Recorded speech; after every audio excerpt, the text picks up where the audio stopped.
PVL game schedule na magaganap sa March 17, 2026 ating ibibigay. Ano-anong team maghaharap-harap, anong oras ang laro, saan ang venue at saan mapapanood.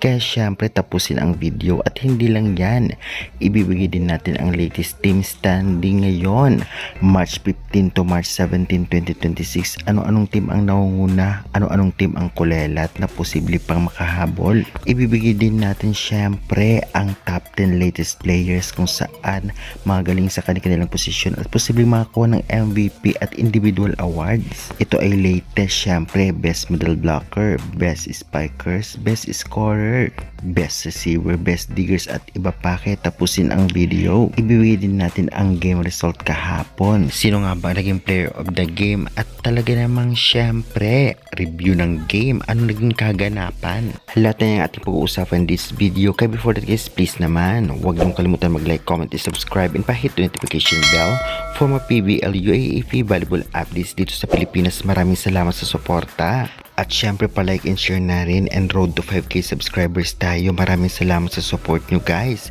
At avail na rin kayo ng ating mga products sa baba. Halos lahat nito ay magamit nyo sa training at kahit pang araw-araw na talagang napakamura naman, ngunit talagang sulit yung items. Magamit nyo lahat yan kahit hindi kayo volleyball players dahil talagang pang araw-araw ginagamit ito at syempre may discount na yan para sa inyo. At halos lahat yung magamit nyo sa training at hindi lang yan, remembrance na rin sa inyo. At kung ayaw nyo naman ng ating items, pwede nyo gamitin ang ating link para katulong naman kayo sa akin. Kahit 5 pesos commission lang ay okay na yon.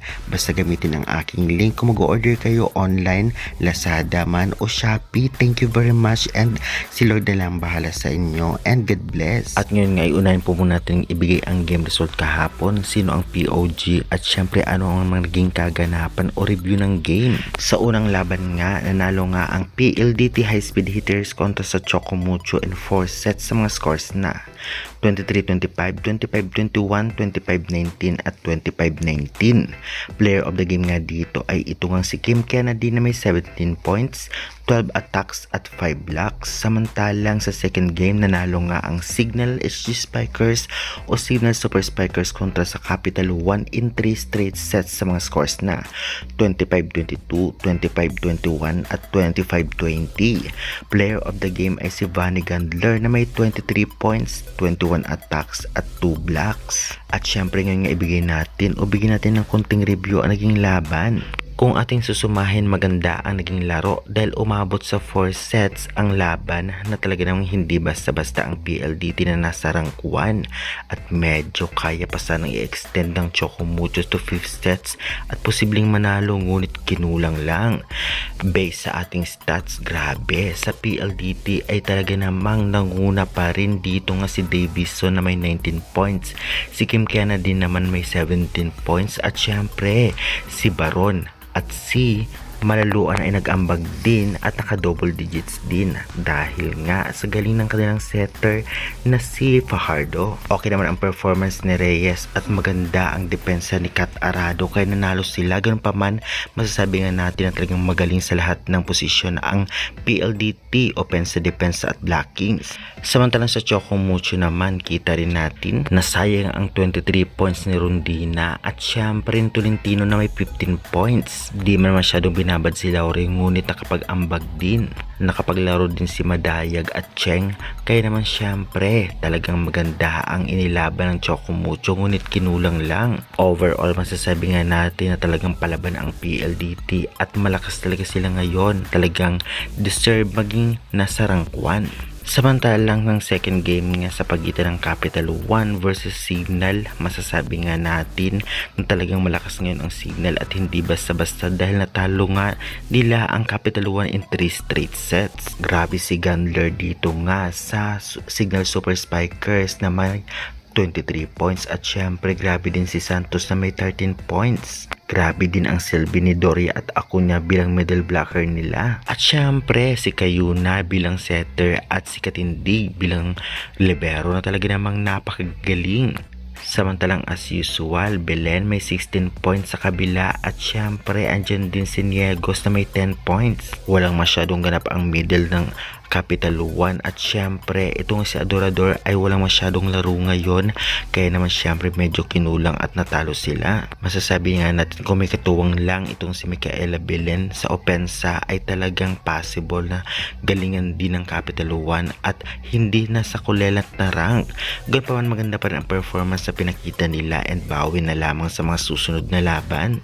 At ibigay na po natin ang review ng game at syempre game result. Ngayon naman ibibigay natin ang mga top 10 o latest top 10 players sa kanilang posisyon. Unahin agad natin ang best spikers. Nangunguna pa rin si Tubo, si D, Santos, Belen, Davison, Carlos, Laure, Vansical, Gandler at Laksina. Best scorer si Belen, Davison, Rondina, Vansical, Tubo, Gandler, Santos, Laksina, D at Pons. Best servers, Panaga, Belen, Pons, Rondina, Chamson, Gandler, Cayuna, Domingo, Laksina at Nabor.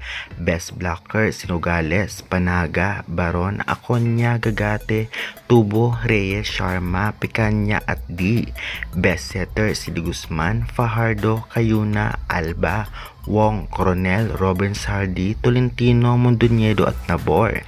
Best digger si Ponce, Arado, Katindig, Hazareno, Eroa, Pineda, Belen, Jervina, Versosa at Pons. Best receivers nanguna si Eroa, Pons, Vansical, Belen, Rondina, Doromal, Gandler, Galanza, Molina at Soltones. Yan nga ang top 10 latest players kung saan magaling sa kanilang posisyon na posible makakuha ng MVP at individual awards after ng conference na to.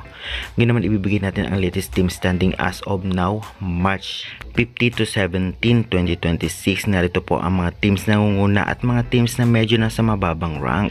Sa ngayon nangunguna pa rin ang PLDT High Speed Hitter 7-1, Signal Super Spikers 6-2, Kremlin Cool Smashers 5-2, NX Led Chameleon 4-4, Akari Power Chargers 4-3, Farm Fresh Foxes 3-4, Chocomucho Flying Titans 3-5, Capital One Solar Spikers 3-5, Galleries Tower High Racers 2-5 at Sauce Coffee Thunder Bells 1-7. Grabe ang PLDT at Signal at syempre nasa mababang rank naman ang Sauce Coffee at Galleries. Good luck na lang sa lahat ng teams dahil hindi pa naman tapos ang laban. Ngayon naman ibibigay natin ang game schedule na mga ganap sa March 17, 2026. Narito po ang mga teams na maghaharap-harap, saan ang venue, saan mapapanood at anong oras. PVL schedule March 17, 2026 na ang venue sa Santa Rosa Sports Complex. Una magharap Galleries Tower High Racers versus Akari Power Chargers 4 PM. At syempre susundan ito ng Kremlin Cool Smashers versus Farm Fresh Foxes 6:30 PM. Same venue lamang, mapapanood nyo ito sa Pilipinas Live Signal application, ngunit may bayad. I-download at mag-register. Meron sa cable sa channel na One Sports at One Sports Plus, ngunit minsan nagla-live, minsan hindi. I-check nyo na lamang at merong free sa pvl.ph live. At ayan, ibigay na po natin lahat ng information ngayon sa PVL AFC 2026. Anong say nyo guys? Pa-like and share na rin. E pa-subscribe dito sa channel. Maraming salamat.